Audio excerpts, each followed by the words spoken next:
I saw all the craziness, all the confusion in the first series of pictures. I'm not trying to freak people out. I'm trying to say we're going through a big, big change. And there's a reason for it. We can't change the chaos the world's going through now. And the reason we're going through it, one simple reason. Hi, Gary. Thanks for joining me. I heard you had a near-death experience. Can we hear about it? Yes, I did. And I'm honored to be with you. I really appreciate the opportunity. This happened when I was 29, 1977. I was traveling a lot in a band, had to take some time off the road, quit the band. But that evening when I went back to my apartment, a little duplex with my roommates, within about an hour of talking, I started feeling what other people were going to ask and say. I went to sleep that night, or tried to. I couldn't sleep at all. My mind was racing like never before. My roommate came walking in, reading the morning newspaper, and I saw the headlines through his eyes. I walked down to the store about a couple hours later, and everybody I passed on the sidewalk, I could feel what they were thinking about. Unsolicited. It was bizarre. But at the same time, I felt this protection. I felt these guardian angels. I felt something was watching over me. They seemed to name themselves the monitors. I never saw them, except one time, which I'll explain. But I kept feeling them. Then all of a sudden, I felt this real warmth around me, just millisecond. What? Opened my eyes, and there's this huge light shining down on me. It looked like a spotlight. And I thought, wow, if I had a ladder, I could touch it. It's 6 feet up above me. It was physical. I could see it. And I looked around at all these people watching me, and none of them acknowledged this huge light coming down. I couldn't understand it, but I didn't care. I looked back up at the light. Then it appeared as a crystal table about this thick. And as I looked through it, I saw these palms of these 7 monitors, these 7 beings looking down at me, and this light's coming down through their hands, and I was just amazed. Fear had just instantly vaporized.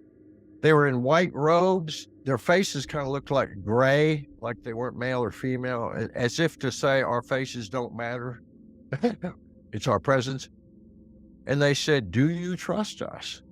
I said, "Well, of course. I mean, you're the monitors. You're the guys I've been feeling for." "Yes, do you trust us?"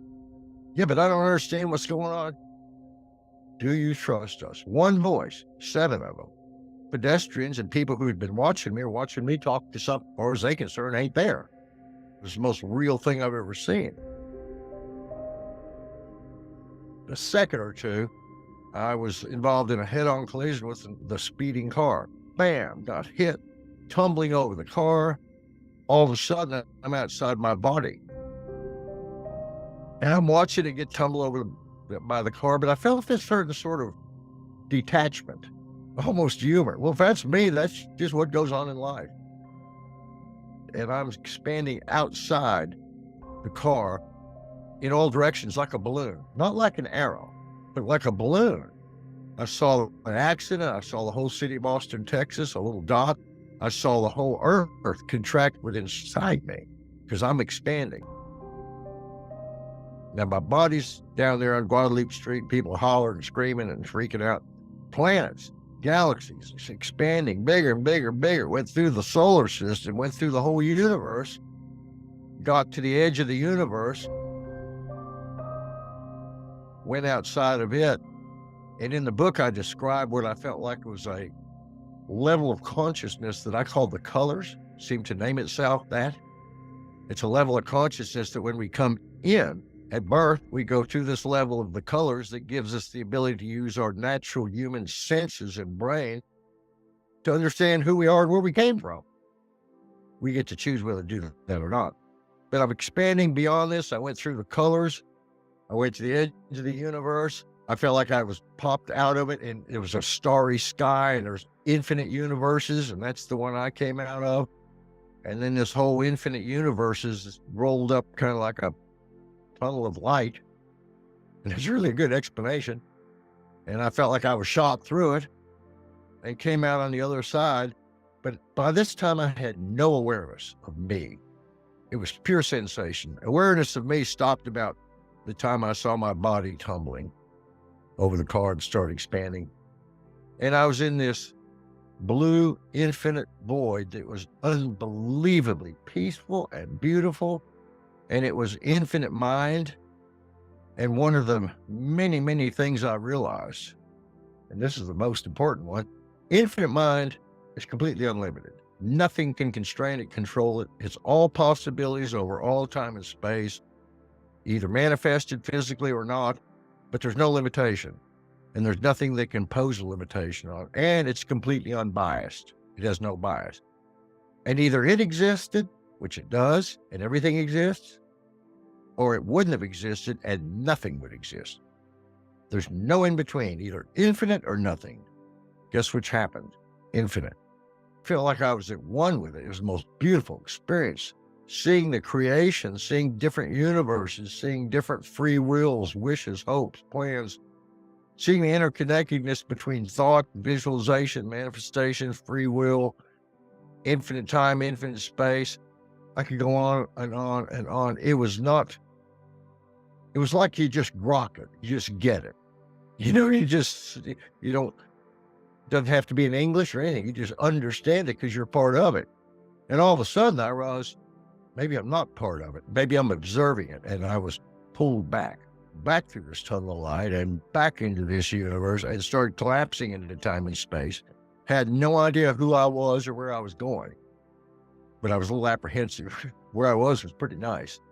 The closer I got to this solar system and then to Earth, I started seeing all these flashcards, these pictures on spinning newspapers. They came in 3 series. The first series was what we're going through now. I saw 9/11, I saw COVID-19, I saw global warming. I saw, which I couldn't even imagine at that time, this carnage in the country. Nobody in 1977 walked around with AK-47. I saw that and I couldn't believe it. I said, no, that's gotta be a hallucination. Nope, I'm not trying to freak people out. I'm trying to say we're going through a big, big change. And there's a reason for it. And I saw this because I saw all the craziness, all the confusion in the first series of pictures. The second series of pictures were the 1,000 Years of Peace, exploring space, solving a lot of our problems, that we are headed that direction. It's a clumsy road. We got a long ways to go. That's idealized love, space, technology, no hatred. Where we are now is chaos. So there's a big gap between where we are and where we're headed. The third set of pictures was about me. And then all of a sudden I see my body and I jump back into my body, kind of like home. Well, it was the middle of a Guadalupe street and people are screaming and hollering, and the driver, the first thing I noticed is long red hair hanging all over my face.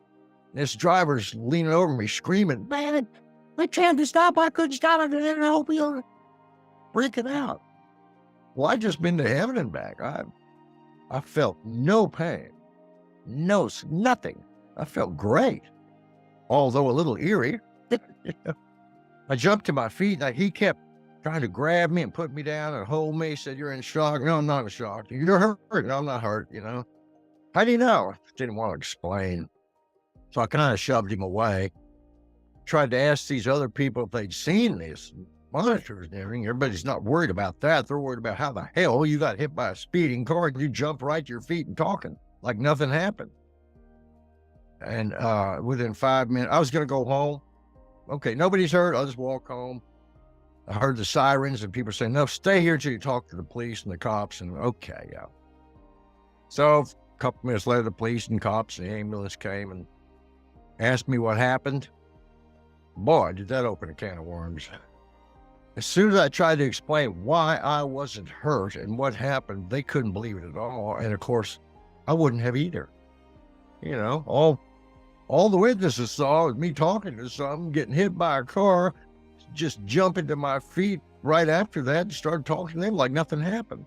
And I tried to explain to the cops and the ambulance and well, they couldn't let me walk home. Like nobody could understand what I was saying, and I wouldn't have believed me either, to be honest with you. Anyway, they took me to the hospital, x-rayed me, wasn't hurt at all, no damage at all. There was a guy that walked in from the emergency room And I knew him. I'd had premonitions about him. I knew his name, knew where he went to school. He was a psychiatrist. He starts asking me what happened. I start explaining it, and he said, I've heard about this, never seen anybody that's gone through this. I said, you are now.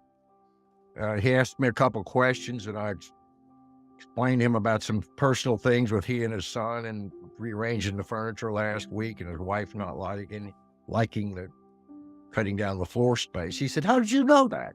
I said, I know everything. I knew his name. I could tap into anything.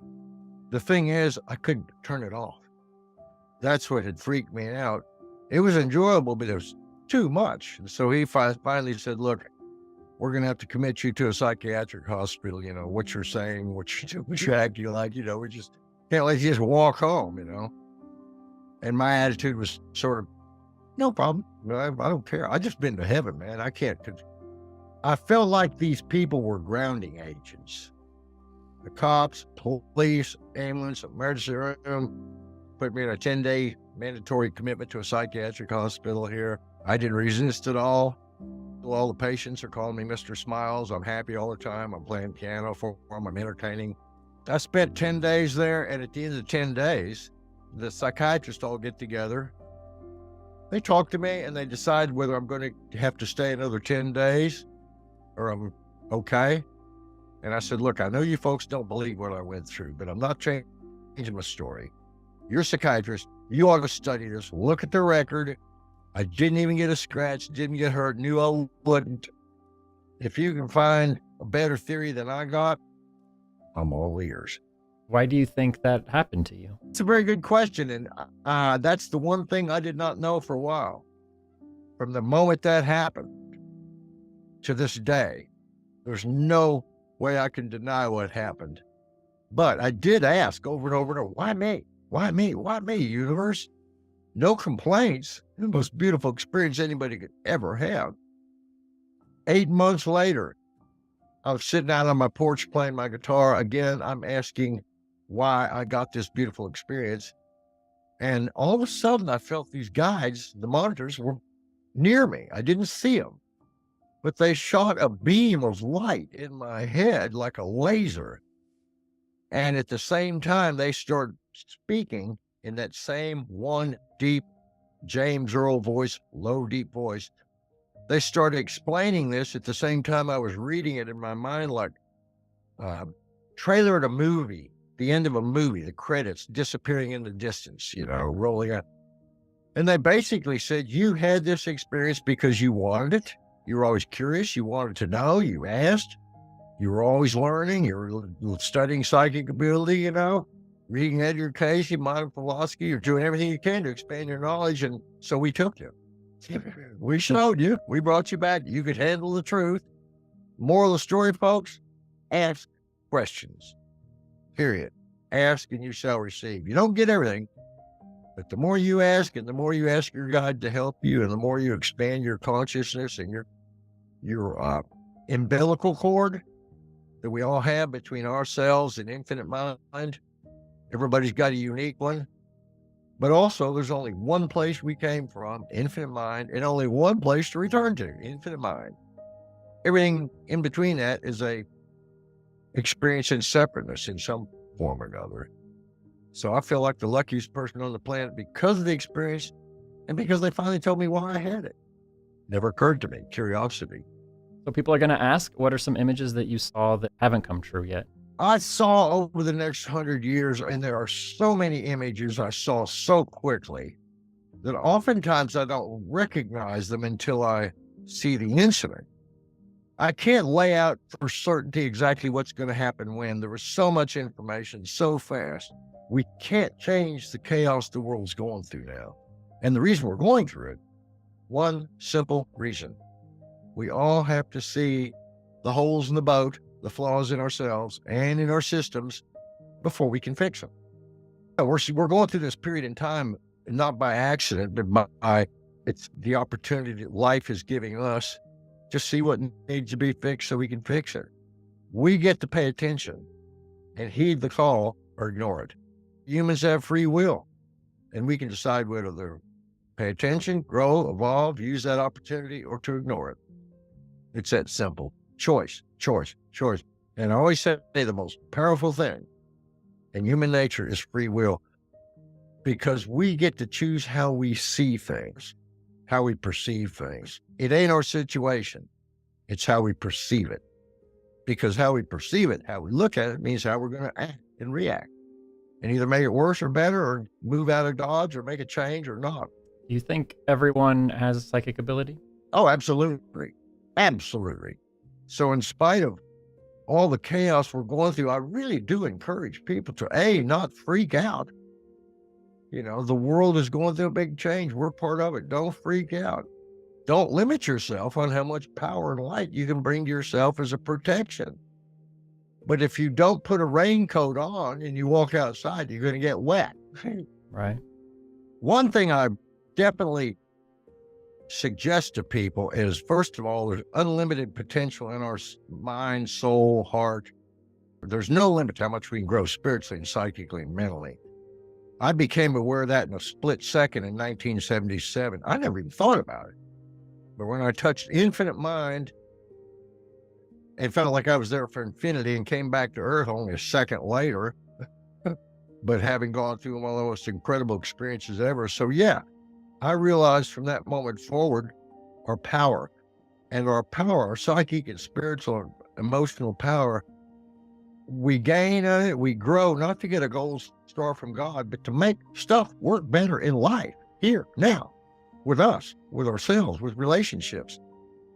Example, 12 years ago, I was looking for my keys, had an appointment, frantically going from one room to the next, pulling drawers out.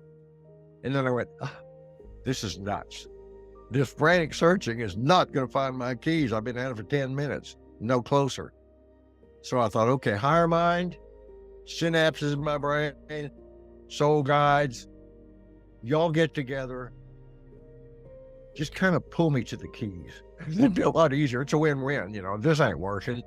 You know, I didn't know if it would work or not, but I knew if I didn't try it and give it a shot, I'd never know, right? So I went from my office back into the kitchen, poured myself a cup of coffee, and looked over, and there's my damn keys. I put them on the microwave, I guess, and they fell off, and I picked them up. And as I've told other people, the first thing I felt when I picked them up is this. The keys kind of said to me, because I talk to my guides, and I ask them to talk to me all the time. The keys said, well, Gary, we can't walk, but your system works. Think about it. I'm 75. I'm kind of disabled. I can barely walk sometimes, and I certainly don't need to go walk around and look for stuff. So every time I'm missing something, I just think about it. And within 5 minutes a day, before I frantically need it, it appears. Why shouldn't life work that way? Why shouldn't we be able to get that power? You know, I mean, personally, I'd like to have the power to heal the world, but I can't. I can't stop war. We can only do our part. But if we do our part, we're doing the most important part. And I encourage people all the time to open up to your infinite mind. That's why we're going through all these changes now. See, humankind's not being tortured, it's being slapped in the face. Wake up. It all starts inside. Love yourself. Forgive yourself. Liberate yourself. Pat yourself on the back. That's how I learned to play the piano. In 3 years, I practiced 12 to 14 hours every day. Every day. And I'd pat myself on the back at noon, because what I started practicing at 10 o'clock, now I could do. So yeah, it makes your efficiency better. It's never, never, never how hard we work in life. It's how smart, it's how wise, it's how creative, it's how open-minded, it's how inspired, it's how virtuous, it's how true to our core values. Have hearts, have soul, folks. Believe you can climb that mountain, ask for help, and don't be surprised if you start climbing that mountain. Watched one of your interviews and you said you did psychic readings, and I asked you if you would give me a reading, and you did, and it was great. How do people get in contact with you if they want a reading or want to learn more about your experience? Visit my website, GaryWimmer.com, lithomancy.com. You'll find me. Hey, thank you for watching. If you want to know what video to watch next, I would suggest this one. This seems like a really good video for you to watch right now. Yeah, that seems like a good one. Oh, you could subscribe. You could do that too. Subscribe or watch this video. Up to you. Bye-bye.